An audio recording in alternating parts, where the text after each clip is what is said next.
Նոր ձերբակալություն 2020 թվականի պատերազմի ավարտից հետո կառավարության եւ ազգային ժողովի վարչական շենքերում զանգվածային անկարգությունների դեպքով։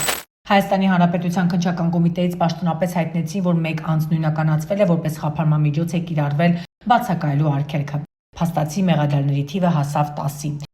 Հիշեցնենք, որ մայիսի 22-ին քննչական կոմիտեն հայտնել էր, որ 2020 թվականի մի խումբ անձիկ ինչպես առանձին, այնպես էլ միմյանց գործողությունները լրացնելով, ոտքերով հարվածելով կոտրել էին Հայաստանի Հանրապետության կառավարության շենքի մի շարք դռներ, պոկելու եղանակով վնասել շենքի գույքը, այդ կերպ մասնակցելով, ջարդելով գույք, ոչնչացնելով, վնասելով եւ բռնություն գործադրելով զուգորդված զանգվածային անկարգություններին։ Նախաքննություն իրականացնող քննիչի միջնորդության հիման վրա հսկող դատախազի կողմից որոշումներ էին կայացվել 9 անձի նկատմամբ հարուցել հանրային քրեական հետապնդում քրեական օրենսգրքի 327-րդ հոդվածի առաջին մասով զանգվածային անկարգություններին մասնակցելը։ Ձևավորված քննչական խմբի կողմից Հայաստանի Հանրապետության ազգային անվտանգության ծառայության համապատասխան ստորաբաժանումների հետ համատեղ կատարվել էին խուզարկություններ, զանգվածային անկարգությունների մասնակցած 9 անձիկ հայտնաբերվել եւ ձերբակալվել էին, սակայն դատարանները հրաժարվեցին 9 անձանց ձերբակալվել, նրանց նկատմամբ տարբեր խափանման միջոցներ էին կիրառվել։ Եվ ահա այսօր հայտնի դարձավ, որ եւս մեկ անձ է հայտնաբերվել, վերջինիս մեղադրանք է առաջադրվել